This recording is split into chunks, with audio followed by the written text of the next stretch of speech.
All right, period 2, algebra 2. Next lesson, 10.6, still solving. I think there's 3 lessons on solving different exponential and log equations. And so today we're going to be looking at solving log equations. All right, so there's a couple properties that we're going to be looking at.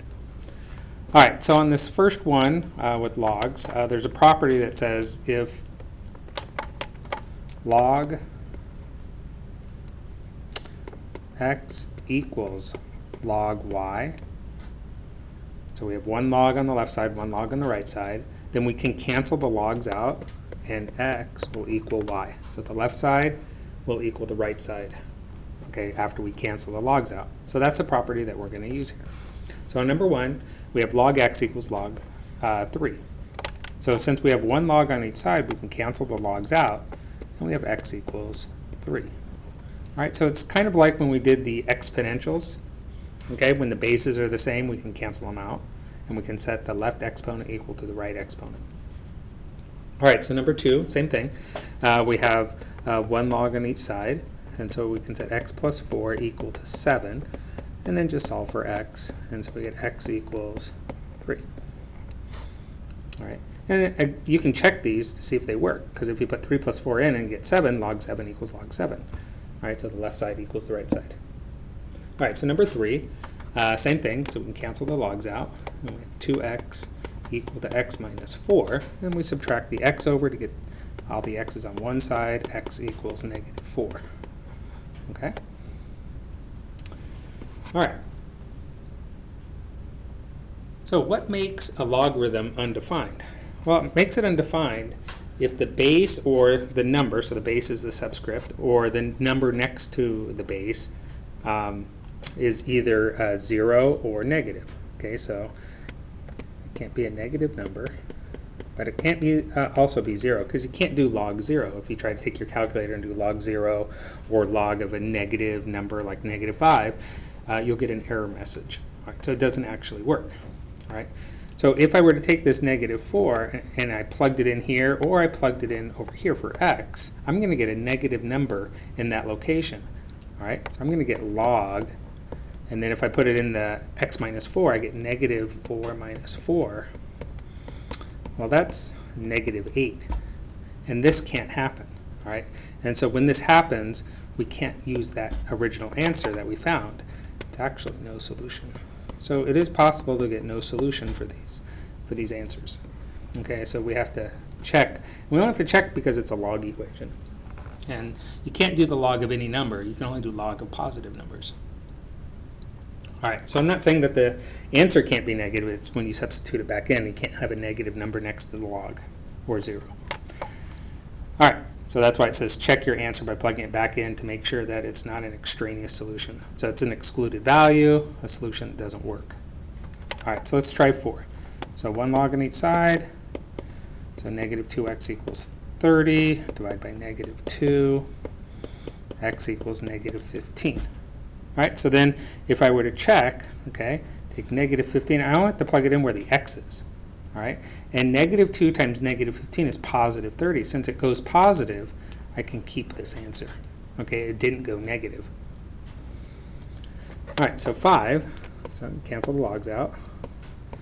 3x minus 5 equals 4x minus 6. All right, so then I'll subtract the 3x over. Negative 5 equals x minus 6. I'll add this 6 over. So x equals 1. All right, again, if I take that 1 and I plug it in, well, 3 times 1 is 3 minus 5 is negative 2. Even if I plugged it in over here, I'm still going to get negative 2.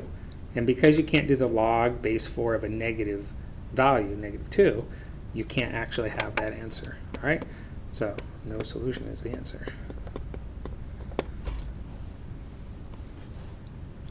All right, number 6. Okay, we have one log on each side. So x squared minus 4 equals 5. All right, so I could add 4 over. X squared equals 9. And then I can square root it. X equals, now you got to remember when you square root both sides, you have to put plus or minus, because you get 2 answers. Positive 3 and negative 3. Now, if we take positive 3 and plug it in and square it, That's 9 minus 4 is positive 5. It's positive, so we can keep it. And if we try negative 3, plug it in. Remember, when you put negative 3 in the calculator, put parentheses around it. Negative 3 squared is 9 times 4, or minus 4 is still positive 5.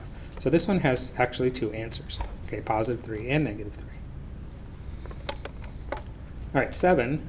Okay, we'll cancel the logs out. Negative 6x plus 7 equals x squared. Now, because there's an x squared in this problem, we have to use factoring. Okay, and so we're going to get everything on one side. So it's always better to factor when x squared is positive. So we're going to leave x squared on the right. We're just going to move all this other stuff by doing the opposite. Okay, bring it over to the right side. Right, so we want 0 on one side. You can't combine any of these terms because none of them are like terms. All right, and so then we want to factor it. So we have three terms. Remember, use the x. Negative 7 on top, 6 on the bottom. So two numbers that multiply to negative 7, but add to 6. It's going to be positive 7 and negative 1. So write your factors, x plus 7, x minus 1. Now, if you set those equal to 0, it's going to be negative 7 and positive 1. All right. And now we have to check and see if both of them work. We have two answers that we have to check. All right, so if we take negative 7 and plug it in, negative 6 times negative 7 is positive 42. 42 plus 7 is 49. It's positive. So negative 7 works. If we take positive 1 and plug it in, negative 6 times 1 is negative 6 plus 7 is positive 1 also. And it's positive. So this has two answers. Okay, and so we have to make sure we get both of them. All right, so go ahead and turn it over. Okay, so number 8. Okay, so we have 1 log on each side. All right, so x squared minus 3x plus 8 equals, and then 4x minus 2. All right, so we have an x squared in the problem, and so we're going to get everything on the left side this time because x squared is positive on the left. So I'm subtracting 4x to bring it over. I can add the 2 over. Okay, so I got to get 0 on the left side. So that's minus 7x plus 10. Again, I have a trinomial, 3 terms. So I'm going to use the x. 10 on top, negative 7 on the bottom. It's negative 5, negative 2. So x minus 5, x minus 2.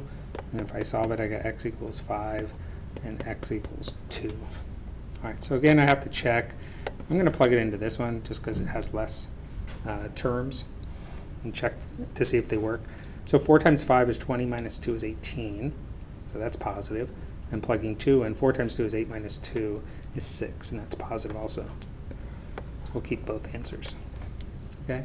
9 you can cross off. Don't worry about that one. All right, so let's move on to 10. Now 10 is a little different because there's 3 logs in the problem, not just 1 on each side. All right, so when there's 3 logs or 2 logs in the problem, but they're not on one side on each side, 1 log on each side of the equal sign, we have to condense first. All right, so since there's 2 logs on the left side, we have to condense it into 1 log. Now, because there's an addition sign, this is going to condense into multiplication.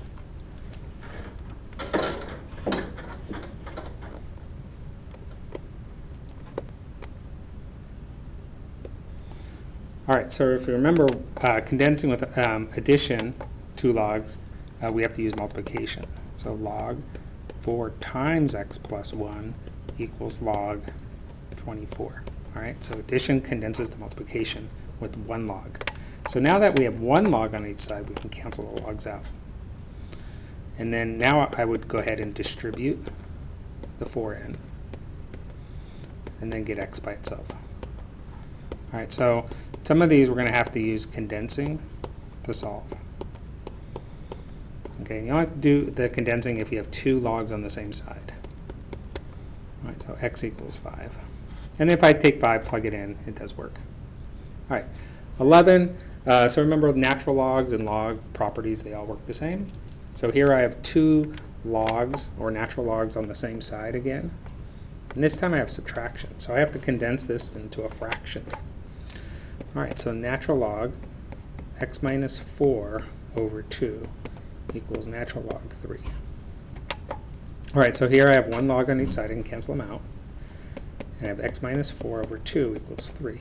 Now when you have a fraction equaling a number or another fraction, try to make two fractions, so just put it over 1. And then use the concept from geometry that says you can multiply diagonally and set them equal to each other. All right, so 1 times x minus 4 is x minus 4, and 2 times 3 is 6. All right, and then we get x by itself, x equals 10. And if you take 10 and plug it in, it does work. 10 minus 4 is positive 6. All right, so let's keep going. And 12, okay, so now we have two logs on the same side again. We have addition, right? So we're going to condense this into one natural log with multiplication. Okay. Just rewrite the right side. All right. Then I have one log on each side, so I can cancel them out. Now, because I'm multiplying two binomials together, I have to remember to double distribute or FOIL this out. All right, so I'm going to go ahead and do that. I'm going to distribute this out. So x squared plus 2x plus 3x plus 6 equals 2. I'm going to combine like terms. 5x plus 6. All right. And then I'm going to subtract this 2 over because I need everything on one side. So I'm going to have to use factoring again to solve this. All right, so I have 3 terms. And 4 on top, 5 on the bottom. So that's 4 and 1. So x plus 4, x plus 1. So x equals negative 4, or x equals negative 1. All right, so if I take and plug them back in to the original problem, it doesn't matter which x you plug it into. So I plug it into that one. Negative 4 plus 3 is negative 1. It turned negative, so I can't use that answer. If I take negative 1 and plug it in, negative 1 plus 3 is positive 2. It goes positive, so I can use that answer. All right, so the negative 4 doesn't work, but the negative 1 does.